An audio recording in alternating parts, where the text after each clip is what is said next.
Hey up, it's Steve from the Old Yorkshire Geek, and I'm here to give my thoughts on the new Willow TV series that just started on Disney+. The first 2 episodes have dropped, and I think it continues in weekly form from next week. But we've got 2 episodes so far, and to be honest, I hate it. It's rubbish. It is absolutely diabolical. That's all I can say. I'm lost for words at how bad this is. I'll just play the trailer behind me. That's what I'm going to do. The trailer, doesn't do it justice as how bad it is. I got through episode 1 and I got partway through episode 2 and I just had to turn it off. There's some interesting plot points that I'd like to know what happens, but I hate it that much. I just had to turn it off. I just can't bear to watch it any longer. It is absolutely atrocious. At the beginning, we get a quick recap of the original Willow movie, which was, a great fantasy film from the 80s. And then we see Joanne Worley as Saoirse, and we see Val Kilmer as Mad Martigan, and we see the Wicked Queen Bavmorda. Jean Marsh played her. Who else did we see? I don't think they showed the bad guy. I forgot his name now, but he was played by I forgot his name as well. He was bad in a lot of the Indiana Jones films. He was ex-wrestler. Oh, what's his name? I can't remember. That. You know what I'm like with names. Anyway, so we got a recap of that, and then we went into the series proper, and that was it. We saw Saoirse, a grown-up, an older Joanne Worley. Is that how you pronounce it? I don't know. I don't want to call her Wally, because it doesn't sound right, does it? An older Joanne Worley. She had Joanne Worley Kilmer as she was. I don't think she's that anymore. She might be called something else now. I don't know. But we see her. She's the queen. Of course, Mad Mardigan is a absentee father. I thought he were dead, but then it's suggested later on in the episode that he's left. And it was suggested that he took Laura Dannon to somewhere safe, but then we find out that that's not true, because Laura Dannon is among spoilers, is among them all along. It was told, we were told that it was that she was hidden away for her safety, Sleeping Beauty style. Hang on, let's play that again. That's come to an end. There we go. Should be an auto repeat, shouldn't there? Never mind. We were told that she was hidden away for her own safety, but that's not the case. She's part of the main cast of characters all along. I won't say which one. I were wrong in my thoughts earlier on, because I thought, when I was watching it, I was thinking, she's going to be a Laura Dannon, and it wasn't her. It turned out to be somebody else. Like I said, the characters are totally unlikable. Don't like any of them. Of course, it's all about the women. The men are generally idiots or cowards, or men of how shall we say, dubious morals. The one real warrior that they've got among them was in the dungeon for some reason. Don't know why. And they released him. There were a battle scene arrived. Some baddies came. It was in the middle of the night. You couldn't see what happened. It will tell you these fellas here. They arrived in the middle of the night, and it was a lot darker than that when they were fighting. Not these. We haven't seen these yet.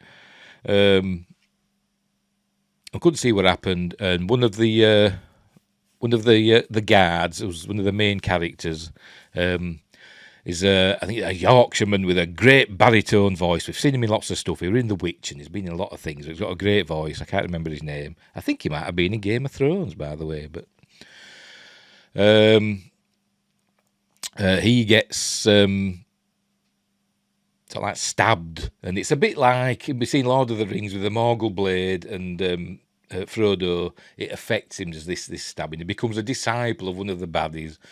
That's as far as I've got, really. That's the last revelation that I've come to, because I turned it off because I couldn't stand it. We've got a princess. We've got 2 kids, by the way, of Saoirse and Mad Martigan. There's a son called Eric, but it's spelled A-I-R-K, but it's pronounced Eric. He gets kidnapped by the bad guys. See, I can't keep doing this. He gets kidnapped by the bad guys, and they're going on a quest to retrieve him, and he's across the shattered sea, whatever that means. So they go get Willow from his village, and so they set off, and that fella there, he's the one that were in the dungeon. So to go save Eric. His sister is obviously, the better warrior. Eric's supposedly a really good swordsman, but he still gets his son kidnapped.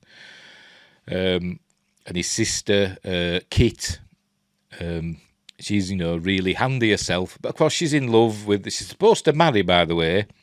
She's supposed to marry Flash Thompson from the Spider-Man films. He's a bit of a coward. He's a prince from a neighbouring kingdom. He's a bit of a coward. That, by the way, that we saw there was the barrier, which has a big hole in it that's supposed to be guarded, but there were nobody there. So what's the point in having a barrier with a big hole? There should have been a gate there, shouldn't there, really? Anyway, I'm guessing there they were on the shores of the shattered sea, but I didn't get that far. Where were we? I forgot what I was saying now. I've lost my train of thought because it was that rubbish.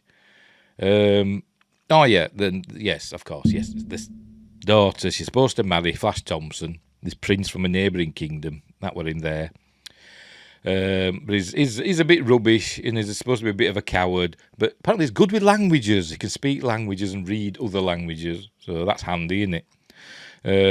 But of course she don't love him. Because she loves another woman called Jade, who's played by Freckle Jesus. Don't ask me the name of the actress. We've seen her in...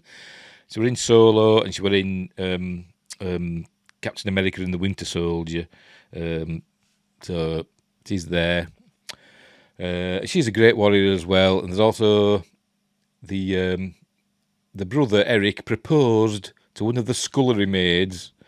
So she tags along. She's important to the story. And when we finally meet Willow, we don't meet Willow until the very end of episode 1. We hear his voice occasionally, but we don't meet him until the end of episode 1. And somehow, Warwick Davis, I do believe, has forgotten how to act. They were really good in the original Willow. It's been good in everything I've seen him in. He's a legend. But for some reason, is reciting his lines as though they're on cue cards. He's very, we have to go and save her, comma. And he's like that, and it's terrible. Except in parts where he's got to do a bit of humour. He's good with the humorous lines. And I think he's probably better at, what's the word? Making things up as he goes along. What do they call that word now? Anyway, the ad-libbing. He's better at ad-libbing than he's at actual proper acting, because he's become more famous in the UK. It's kind of like a game show host. So he's quick on his, on his toes with the comebacks and the quips. But actual acting is not that good. Maybe it'll get better, I don't know, but I gave up after about 10 minutes into episode 2. I thought, I can't watch this anymore. It was doing my head in. It was absolutely awful. It's done in a, it's for the modern audience. And now let's go back again, because it's going to stop again in a minute. There we go. Hang on. It's for a modern audience. So that all the young uns, all the young characters are all with their, modern words, modern way of speaking. And it sounds totally out of place. Some of the older characters are speaking in a more, fantasy type of dialogue. But generally the dialogue's garbage, generally.